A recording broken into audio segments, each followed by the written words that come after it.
नमस्कार मित्रांनो, सुस्वागतम. घरोघरी मातीच्या चुली या मालिकेच्या आजच्या भागामध्ये आता सुमित्रा बसेल असते तर अवंतिका तिचे औषध घेऊन येते आणि सुमित्राला म्हणते की आई अहो तुमचे औषध घेण्याची तुम्ही विसरून गेला होतात.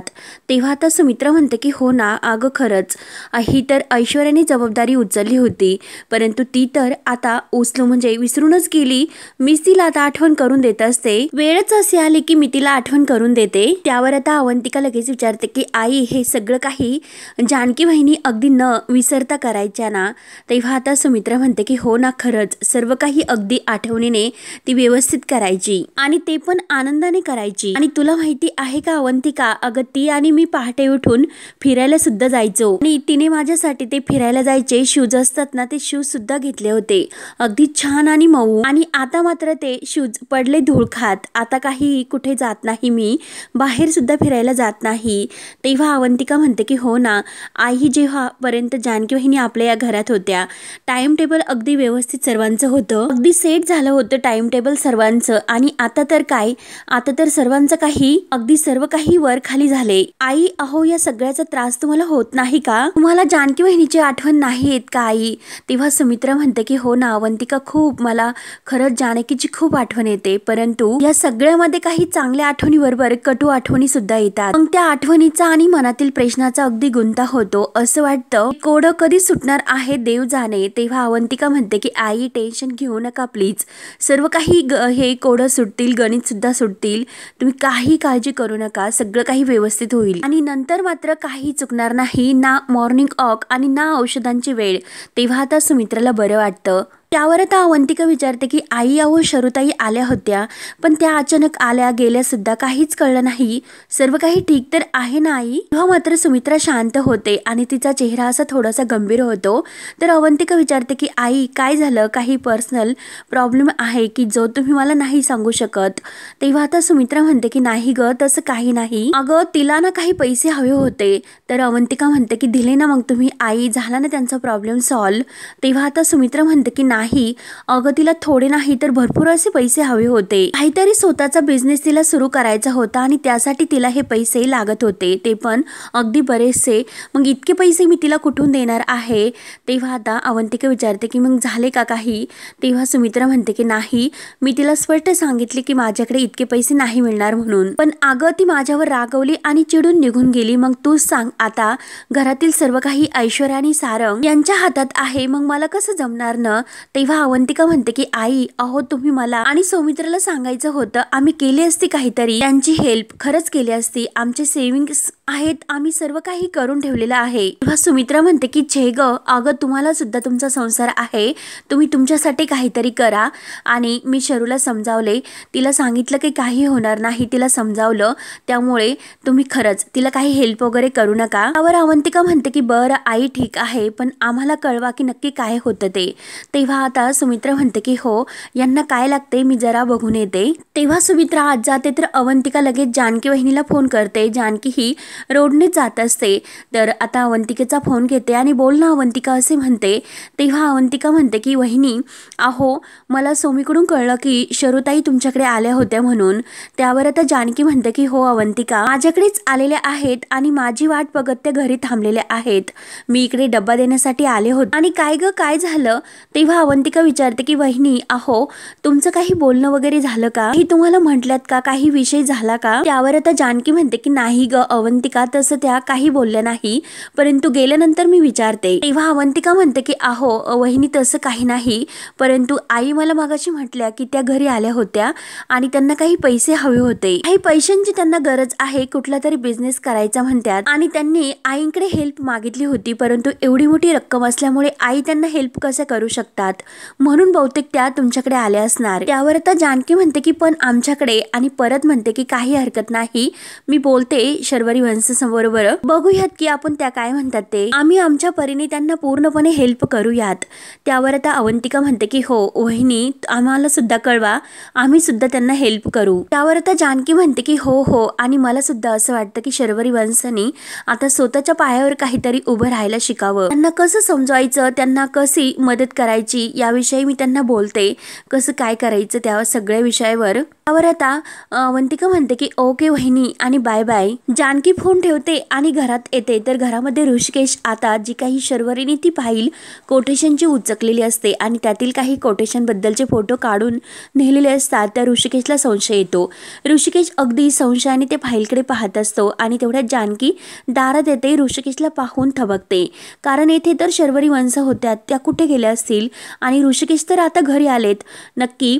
तेव्हा ती लगेच ऋषिकेशला विचारते की काय हो ऋषिकेश, तुम्ही आलात पण. त्यावर आता जानकी इकडे तिकडे बघत असते तर लगेच ऋषिकेश ओळखतो. ऋषिकेश म्हणतो की काय जानकी, अगं कुणाला शोधतेस तू?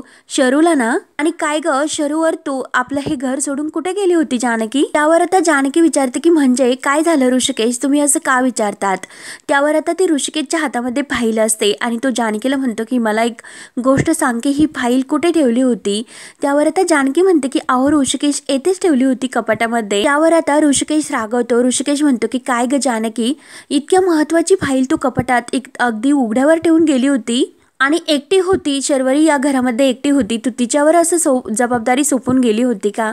तर जानकी म्हणते की ऋषिकेश अहो तुम्ही काय बोलतात, म्हणजे शर्वरी वंश कोणी बाहेरच्या आहेत का? अहो त्या पण आपल्याच आहेत आणि तुम्ही असं का बोलतात? त्यांच्यावर संशय घेतात. ती तुमची बहीण आहे तरी सुद्धा. तर ऋषिकेश म्हणतो की ती माझी कोणीही लागत नाही आणि प्लीज तू या विषयावर परत बोलू नकोस. त्यावर आता जानकी म्हणते की ऋषिकेश अहो शांत व्हा, नका इतके चिडू. त्यावर आता ऋषिकेश म्हणतो की नका चिडू. जानकी अगं काय बोलते तुझे, तुला कळते का?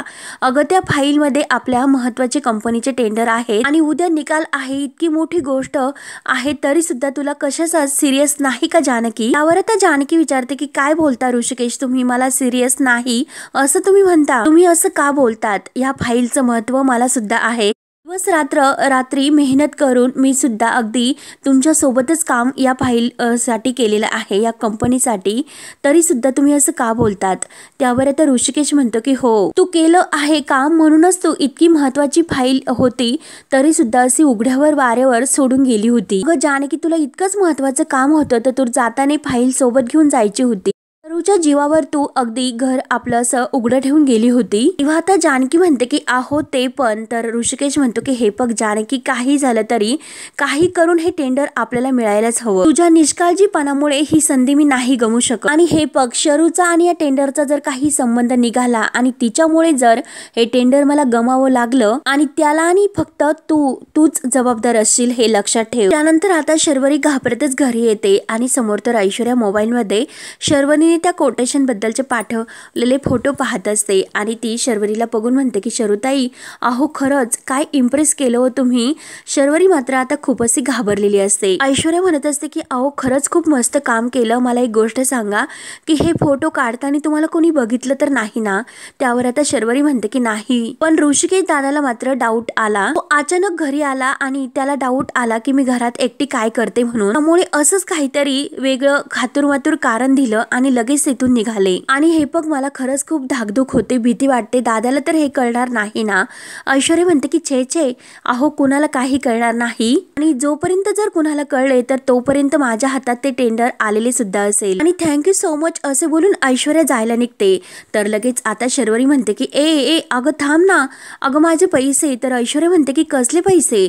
तर शर्वरी म्हणते अगं आपलं तर बोलणं झालं होतं की हे काम करण्याच्या बदल्यात तुम्हाला पैसे देणार होती, मग आता पलटतेस का तू? तर ऐश्वर्या म्हणते मी कुठे म्हणले तुम्हाला मी पलटते, आणि इतकं चिडण्यासारखं काय झालं, का चिडतात इतकं? आणि किती पैसे द्यायचे? 35 लाख ना?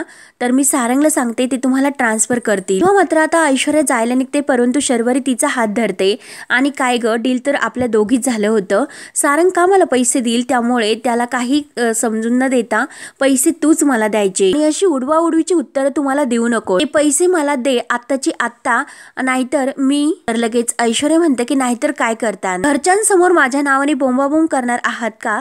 तर शर्वरी म्हणते की हो करेल, माझ्याबरोबर जर तू गेम केला ना तर मी ते सुद्धा करेल. आता ऐश्वर्या हसते आणि करेल काय म्हणतात, अहो तुम्ही सुद्धा यात अडकताल. तर शर्वरी म्हणते की हे बघ मला काही फरक पडत नाही, अडकले तर अडकले परंतु तुला घेऊन अडकणार मी, कारण हे सर्व मी तुझ्या सांगण्यावरून केलं. माझं मन मला सांगत होतं की मी काहीतरी चूक करते म्हणून, कारण बुद्धीने ऐकलं नाही, कारण मला गरज होती पैशाची म्हणून तुझं मला ऐकावं ऐकावं लागलं, त्यामुळे आता मात्र तू पलटू नकोस, पैसे द्यायचे कबूल केलेले आहे ना, ते बऱ्या बोलाने पैसे मला दे, नाहीतर सगळंची सगळं मी ऋषिकेश दादाला सांगेन. जिंकलात तुम्ही तुमचं टेंडर. तेव्हा मात्र आता ऐश्वर्या लगेच हसण्याचे नाटक सुरू करते. अहो शरुताई, इतकं काय चिडतात तुम्ही? किती टोकाला जाऊन बोलतात तुम्ही, त्यामुळे मी तुम्हाला पैसे देणार नाही. आणि परत म्हणते की असं मी तुम्हाला म्हटलं का नाही ना? हो, सारंगने जरी मला पैसे दिले नाहीत तर माझे डॅडा आहेत ना, माझ्या डॅडाकडून पैसे घेते आणि मी तुम्हाला पैसे देते. माझ्या डॅडाला जर मी सांगितलं की तर लगेच एकाच मिनिटात हवे तेवढे पैसे ते मला लगेच चुटकीशीर उभे करतील. त्यामुळे थोडंसं तरी माझ्यावर विश्वास ठेवा की शरुताई, अहो मला नेमकं काय म्हणायचं, तुम्ही जे काही पैसे मागता ती अमाऊंट छोटी नाही. हो, 35 लाख रुपये आहेत आणि ते तुमच्या अकाउंटमध्ये ट्रान्सफर होण्यासाठी तर अर्धा तास तरी जाईल ना. त्यामुळे मी तुम्हाला शब्द देते की एका तासाच्या आत तुमच्या अकाउंटला पैसे जमा झालेले असतील. त्यामुळे तुम्ही आता घरी जा, आराम करा. तर शर्वरी म्हणते की हो, तासाभराचा प्रश्न आहे ना, तर मग मी येथेच थांबते. ऐश्वर्या म्हणते की हो, परंतु शर्वरी आता येथेच थांबते असं म्हटल्यानंतर ऐश्वर्या मात्र आता थोडीशी बावरते आणि परत ती शर्वरी जवळ जाऊन बसते आणि म्हणते की ठीक आहे, मला काही प्रॉब्लेम नाही जरी तुम्ही येथे बराच वेळ बसून राहिलात तरी, कारण हे घर तर तुमचंच आहे. परंतु जेव्हा पासून तुम्ही ते काम करून आलात ना, तेव्हापासून मात्र तुमच्या चेहऱ्यावरचे भाव अगदी बदललेत. म्हणजे तुम्हाला भीती वाटते, चोरी केल्याचे भाव तुमच्या चेहऱ्यावर स्पष्ट दिसतात. आणि इतक्यात जर आई बाहेर आल्यात आणि तुमच्या चेहऱ्याकडे जर त्यांनी पाहिलं तर एका मिनिटात त्या ओळखतील की नक्की काहीतरी गडबड आहे, म्हणून नक्की काहीतरी झालेलं आहे तुमचं. आणि तेव्हा जर त्यांनी तुम्हाला असं विचारलं तेव्हा मात्र तुम्हाला खोटं नाही बोलता येणार. म्हणजे आईंशी कसं खोटं बोलणार तुम्ही? तुम्हाला जे काही खरं आहे तर ते सांगावंच लागेल. म्हणून मी तुम्हाला सांगत होते की जरा घरी जा, थोडासा आराम करा. आणि तसेही पैसे एका तासाच्या आत तुम्हाला ट्रान्सफर होणारच आहे. त्यामुळे बघा, तुम्हीच विचार करा की तुम्हाला काय करायचे, येथे थांबायचे की तुमच्या घरी जायचं. तेव्हा शर्वरी आता थोडीशी गंभीर होते आणि जरा तिला टेन्शनच येतं. तेव्हा ती आता ऐश्वर्याचं ऐकते. ऐश्वर्याला म्हणते की हो, मी आहेच, जरा मॉलमध्ये शॉपिंग करते, पण तू मात्र पैसे पाठवून दे. तर ऐश्वर्या म्हणते की हो, तुम्हाला मेसेज येणारच आहे, ओके बाय. तर शर्वरी निघून गेल्यानंतर आता ऐश्वर्या असं म्हणते आणि परत म्हणते की काय तर म्हणे 35 लाख लागतात आणि आता वाटच बघ की पैसे तुला मिळतील म्हणून. म्हणजे आता ऐश्वर्या काही शर्वरीला पैसे देणार नसते, परंतु गोड बोलून मात्र तिनं आता हे काम करून घेतलेलं असतं. त्यानंतर मात्र आता इकडे ऋषिकेशला काही चैन देत नाही. त्याला शर्वरीवर डाऊट तर आलेला असतो, म्हणून तो एकटाच विचार करत बसलेला असतो. तेवढ्यात जानकी बाहेर येते. ऋषिकेशने जेवण केलेलं नसतं म्हणून ते जेवणाचे ताट घेऊन ऋषिकेश जवळ येऊन बसते. तर ऋषिकेश थोडासा लांब होतो. जानकी परत त्याच्या जवळ येते, परंतु परत ऋषिकेश लांब होतो आणि परत तो थोडासा लांब झाल्यानंतर जानकी परत जवळ येते. आणि असं करता करता जानकी मात्र आता हात आडवा घालते आणि शेवटी ऋषिकेशला तेथेच थांबवते. तेव्हा आता ऋषिकेश म्हणतो की काय आहे आता? तर जानकी म्हणते की अहो, जेवणाचं ताट आहे आणि अगदी मस्त मस्त शेपूची भाजी बनवली. ऋषिकेश म्हणतो की मला नकोय. तेव्हा आता जानकी म्हणते की अहो, तुम्हाला आवडती तशी केली, अगदी मुगाची डाळ त्याच्यात घातलेली आहे, लसणाची फोडणी दिलेली आहे, अगदी मस्त अशी शेपूची भाजी मी बनवली, तुमची आवडती, म्हणून असं तोंडाला पाणी आणल्यासारखं करत असते. आणि ऋषिकेशला जेवण्यासाठी मुद्दाम ती खूप असा आग्रह करत असते. मिरचीचं लोणचं, कांदा, पोळी. तेव्हा मात्र आता ऋषिकेश म्हणतो की अगं, आत्ताच भांडलो ना आपण आतमध्ये. त्यावर आता ऋषिकेश असं म्हटल्यानंतर जानकी म्हणते की काय हो तुम्ही, नवरा बायको म्हटल्यानंतर थोडंसं भांडण तर होणारच. मी तर असं म्हणते की जे भांडत नाही ते तर नवरा बायको नाहीच. खरंच अहो ऋषिकेश, खरंच मी बोलते. तेव्हा मात्र आता ऋषिकेश खुश होतो आणि अगदी जानकीकडे बघून तो हसत असतो. तेव्हा जानकी म्हणत असते की खरंच, अहो खरंच. तेव्हा लगेच ऋषिकेश हसतो, जानकीचा हात हातामध्ये घेतो आणि खरंच सॉरी जानकी, मगाशी मी तुला खूप रागावलो बोललो. तर जानकी म्हणते की ठीक आहे, चालते. पण ऋषिकेशच्या मनामध्ये अजून शरूविषयी जो काही संशय असतो तो असतोच. तेव्हा तो जानकीला म्हणतो की मला शरूवर अजून सुद्धा संशय येतो. त्यावर आता जानकी म्हणते की ऋषिकेश, अहो तोच विचार आता किती वेळेस करणार आहात तुम्ही? शर्वरी वंश आपल्याकडे काहीतरी कामासाठी आल्या होत्या, मला अवंतिकाचा फोन आला होता. तेव्हा मात्र अवंतिकाने जे जे काही सांगितलेलं आहे ते आता जानकी ऋषिकेशला त्याबद्दल सर्व काही सांगते. तेव्हा आता जानकी हे सर्व सांगितल्यानंतर ऋषिकेशला म्हणते की कळलं ना आता तुम्हाला, शर्वरी वंश आपल्याकडे कशासाठी आल्या होत्या ते पण त्यांना पैशाची गरज लागल्यामुळे अगदी हक्काने त्या आपल्याकडे मागण्यासाठी आल्या होत्या.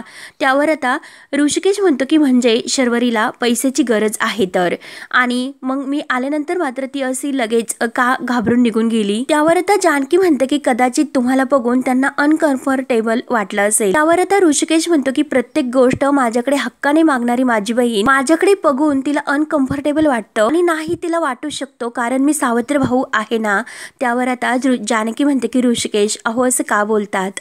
तर ऋषिकेश म्हणतो की नाही आणि नाही मी म्हणतो की ती माझ्याकडे आलीच कशाला, आहेत ना तिला 2 भाऊ ते पण सख्खे आणि श्रीमंत, माझ्यासारखे कंगाल नाहीत ते। त्यावर आता जानकी लगेच ऋषिकेशच्या तोंडाला हात लावते आणि ऋषिकेशला म्हणते की ऋषिकेश अहो तुम्ही मनाने किती श्रीमंत आहात हे सगळ्यांना माहिती आहे आणि ती तुमच्याकडे येणार नाही तर मग कोणाकडे येणार, ती तुमची बहीण आहे ऋषिकेश हे लक्षात घ्या। अहो राखी पौर्णिमेला राखी बांधताना तुम्ही तिला वचन दिलं प्रत्येक संकटात तिचं रक्षण करणार, मग आता तिला गरज असेल मग तिला मदत करायला नको का। त्यावर आता ऋषिकेश म्हणतो की मीच का मदत करायची आणि मीच का मोठेपणा दाखवायचा, का की मी मोठा भाऊ आहे म्हणून। आणि मला एक गोष्ट सांग की व्हील वाजताना आणि माझ्यावर आरोप करताना तेव्हा तिचं तोंड शिवलं होतं का, त्यामुळे ते काहीच नाही, आपण तिला मदत नाही करायची आणि मुळात म्हणजे घरामध्ये 2 भाऊ असताना मीच का तिला सापडलो। त्यावर आता जानकी एक छान असं उदाहरण ऋषिकेशला देते की वटवृक्षाच्या सावलीत आलेल्या प्रत्येक माणसाला वटवृक्ष कधीच विचारत नाही की का रे बाबा इतर सगळी झाडं सोडून तू माझ्या सावलीत का आला, करूया ना आपण त्यांना मदत, काय ती मदत लागते ते।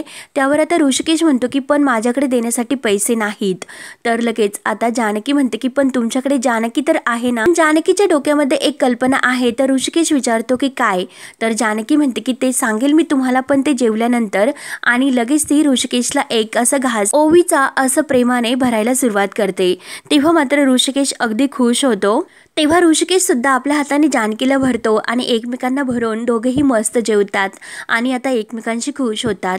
त्यानंतर मात्र आता ही इकडे शर्वरी अगदी वाट बघून दिवस निघून जातो, परंतु तिच्या अकाउंटमध्ये ऐश्वर्याने काही पैसे पाठवलेले नसतात, म्हणून आता ती खूप चिडते की काय खोटारडी, 1 तासात पैसे येईन म्हटली होती आणि अख्खा दिवस निघून गेला परंतु काही पैसे अजून तिने पाठवलेले नाही। खरंच मूर्ख बनले मी ह्या ऐश्वर्याच्या बोलण्याला। जानकी वहिनी किती अगदी मन मोकळेपणाने माझ्यावर तिचं घर सोपवून गेली आणि मी काय केलं, इतकी मोठी फसवणूक केली खरंच मी। आणि हे जर जानकी वहिनी आणि ऋषिकेश दादा यांना जर कळलं तर त्यांना खरंच खूप वाईट वाटेल, म्हणून आता शर्वरीला खूप असं टेन्शन येतं। त्यामुळे आता मी नेमकं काय करू, मी सांगू का त्यांना की मी घरी कशाला आले होते ते, म्हणून आता शर्वरी विचार करत असते की नक्की काय करू, सांगू की नको सांगू। आणि तेवढ्यात मात्र आता दरवाजाची बेल वाजते तर शर्वरी आता पूर्णपणे घाबरून गेलेली असते, कारण तिला आता असं वाटत असतं की जर जानकी वहिनी आणि ऋषिकेश दादांना जर माहिती झालं तर काय होईल। परंतु आता ती दरवाजा उघडणार तोच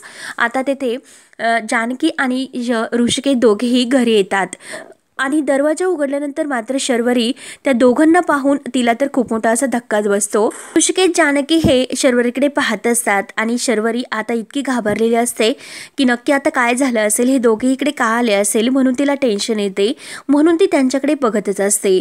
त्यानंतर मात्र आता इकडे सुमित्रा ही नानांना म्हणत असते की थोडीशी खिचडी खा ना, तर नाना म्हणतात की नाही। तेव्हा आता सुमित्रा म्हणत असते की अहो मी तुम्हाला खरं सांगते की मी भाजीवालीकडे गेले होते, परंतु तेव्हा ती भाजीवाली मला म्हटली की नेमकं सर्व काही तिच्याकडे शेवग्याच्या शेंगा संपून गेल्या होत्या, मी उद्या नक्की करेल तुमच्यासाठी शेवग्याच्या शेंगाचं पिठलं, परंतु आता मात्र तुम्ही सकाळपासून काही खाल्लेलं नाही, नाश्ता वगैरे काहीच केलं नाही, त्यामुळे प्लीज आता हे थोडीशी खिचडी खाऊन घ्या। आणि तेवढ्यात तेथे अवंतिका येते। अवंतिका जेवायला काय म्हणजे असं बोलवायलाच आलेली असते, तर सुमित्रा म्हणते की अवंतिका अगदी वेळेवर आली, तू खरंच यांना समजाव, हे तर काही खायला तयारच नाही, अगं यांना काय झालं, काहीच खात नाही। नाना काहीतरी सांगण्याचा प्रयत्न करत असतात, म्हणजे जानकीनं त्यांना पिठलं आणि भाकरी खाल्लेले आहे असं ते अवंतिकाला सांगायला सांगतात। तेव्हा अवंतिकाला खूप हसायला येतं आणि अवंतिका अगदी सांगता सांगून जाते की आई अहो नाना तर जेवणारच नाही, कारण मगाशी त्यांनी अगदी पोटभर असं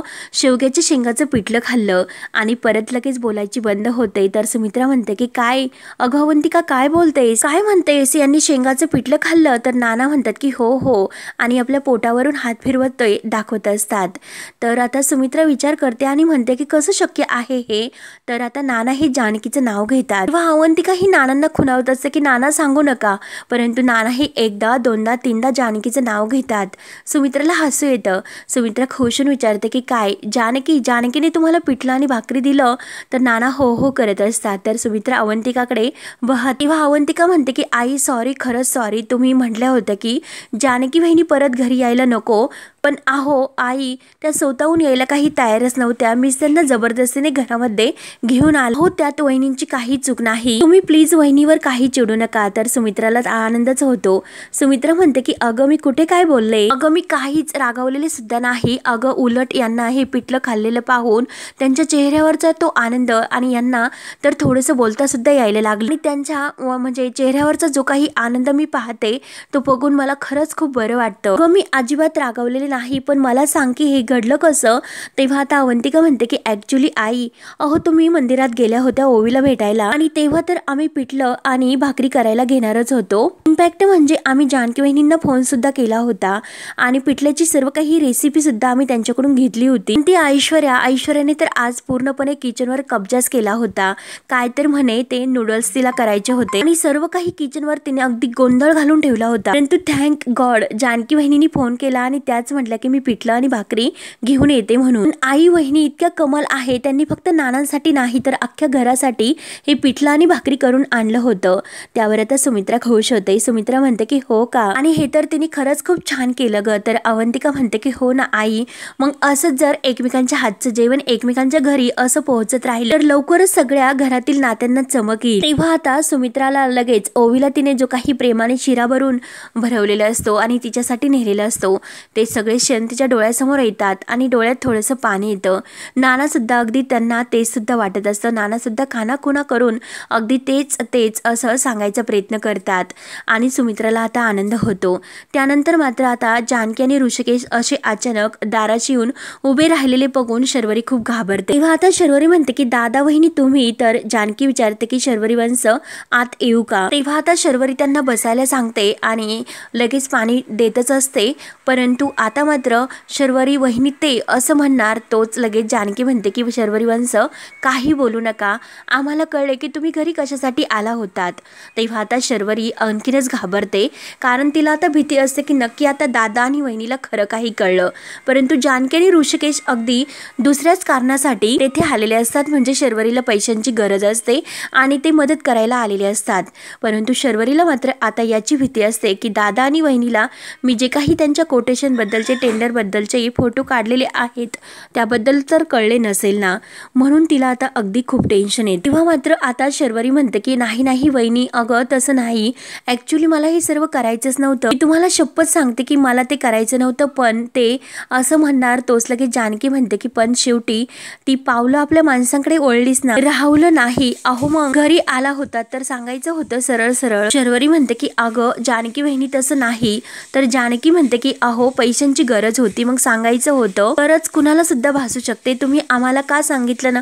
नाही, मला अवंतिकाकडून कळलं. तेव्हा शर्वरी विचार करते की अच्छा, म्हणजे ऐश्वर्याने जे काही मला करण्यासाठी सांगितलं होतं ते काही हिला कळलेलं नाही, नशीब. तेव्हा आता ऋषिकेश लगेच शर्वरी विचार करत असताना म्हणतो की अगं शरू, जानकी काय म्हणतेस, आणि तुला पैशांची गरज होती तर मी तेथे आलो होतो, मग तुम्हाला म्हणायचं. तेव्हा शर्वरी लगेच घाबरते आणि खाली बसते आणि म्हणते की तसं नाही दादा आणि वहिनी, तुम्ही असे अचानक आला तेव्हा मला वाटले. तर ऋषिकेश विचारतो की काय वाटलं. मी भांडेल तुझ्याशी आणि हे सर्व काही तूच ठरवून टाकले आणि तुम्ही सगळ्यांनी आमच्याबद्दल हे ठरवून टाकलेले आहेस. तर लगेच आता जानकी ऋषिकेशला अगदी शांत राहायला सांगते आणि त्याला म्हणजे असं हाताचा धक्का देऊन शांत राहायला सांगते. त्यानंतर आता इकडे अवंतिका ही सुमित्राला म्हणत असते की आई आज नाना थोडं बोलत होते, जानकी वहिनींना ते काहीतरी सांगायचा प्रयत्न करत होते. सुमित्रा म्हणते की हो का, अगं काय बोलत होते, काय सांगत होते. काहीतरी कडक कुलूप किल्ली याबद्दल ते बोलत होते. सुमित्रा म्हणते की कडक कुलूप आणि किल्ली कशाची, म्हणजे नेमकं काय. तर अवंतिका म्हणते की आई ते मात्र माहिती नाही, परंतु नक्की त्यांना काय म्हणायचं होतं हे तर आपण शोधून काढायलाच हवं, कारण नाना सतत काहीतरी सांगायचा प्रयत्न करत असतात. म्हणून आता सुमित्रा नानांकडे पाहत असते. तेव्हा मात्र आता ह्या दोघींचं जे काही बोलणं चालू असतं तर ते मात्र आता ऐश्वर्याने ऐकलेलं असतं. तेव्हा आता हे सर्व ऐकल्यानंतर ऐश्वर्या म्हणते की कडं कुलूप किल्ली म्हणजे नेमकं काय, कोणत्या कुलपाची किल्ली आणि कसलं कडं, हा म्हातारा नेमकं काय बडबडतो. तेव्हा मात्र आता तिच्या लक्षात येते की एक मिनिट, हा म्हातारा बोलला, आज हा म्हातारा बोलला. म्हणून आता ऐश्वर्या खूप काही घाबरते. बापरे, मग आता याला पुन्हा भीती दाखवून काहीतरी करायला हवं आणि याला शांत करायला हवं, नाहीतर हा जो काही सत्य आहे सर्वांना सांगून देईल आणि माझं भांडं उघडं करेल. उद्या हा पोपटासारखा बोलायला लागेल, याच्या तोंडाचं कुलूप उघडेल आणि उद्या मी जेलमध्ये कायमची बंद होईल. म्हणून ऐश्वर्याला आता खूप काही टेन्शन येत नाही. त्यामुळे आता मात्र सगळा काही फोकस आहे तो या म्हाताऱ्यावर करावा लागेल आणि आता मात्र टेंडरवर सुद्धा इतका अगदी फोकस करायचा. मग नेमकं आता काय करू? या घरातील किती असं काम माझ्या डोक्यावर आहे आणि तो डिफेक्टिव्ह पीस सारंग काहीच कामाचा नाही, अगदी आयता नागोबा. तेव्हा ऐश्वर्याला टेन्शन येतं आणि हा भाग येथे संपतो. पुढील भागामध्ये आता ऐश्वर्या सारंगकडून हे सर्व काढून घेण्याचा प्रयत्न करते. ती सारंगला म्हणत असते की हे बघा, मी जे काही शोधते ना कुलूप, कडी, किल्ली याबद्दल, जर त्याचं उत्तर मला जर मिळालं तर मी खुश होईल. तेव्हा सारंग विचारतो की म्हणजे नक्की तुम्ही असं काय शोधता? तेव्हा लगेच ती विचारते की कुलूप, किल्ली आणि कड याबद्दल तुम्हाला काही माहिती आहे का? त्यावर आता जानकी इकडे ऋषिकेशला विचारत असते की पार्वती आईने तुम्हाला एक कड दिलं होतं, त्यामुळे तुम्हाला ते आठवतं की त्यावर काही अशी कुठली डिझाईन होती, काही असा कोणता नंबर वगैरे काही होतं का, काही खून वगैरे होती का? आणि तेवढ्यात ऋषिकेश विचार करत असताना ओवी तेथे धावत येते. ओवी म्हणते की हो मला माहिती आहे. तेव्हा मात्र आता ओवीला माहिती असतं की नक्की त्यावर काय आहे असं, कारण ओवीने ते पाहिलेलं असतं. तेव्हा आता जानकीला एक खूप मोठा असा क्ल्यू मिळतो. तेव्हा आता पुढे काय काय होतं हे पाहण्यासाठी आपल्या चॅनलला नक्की सबस्क्राईब करत राहा. धन्यवाद.